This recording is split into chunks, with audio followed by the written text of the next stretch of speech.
So ito po yung mga naging pope po natin. Yan, kung nakita nyo po, no? Yan. So sobrang dami na po nila.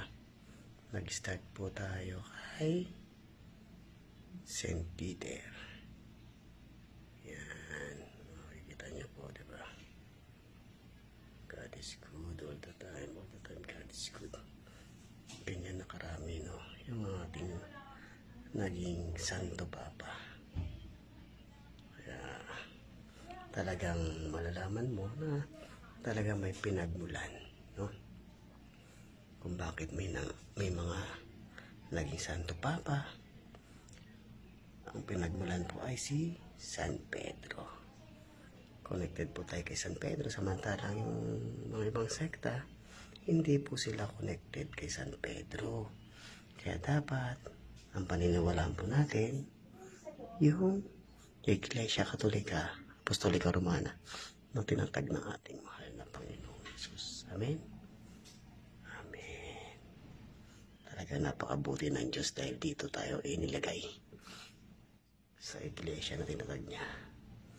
Iglesia Katolika, Apostolika Romana. Amen. Talaga napakabuti ng Diyos.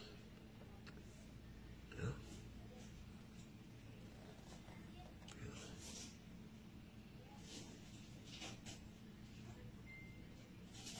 So yan, mga kapatid. Talaga.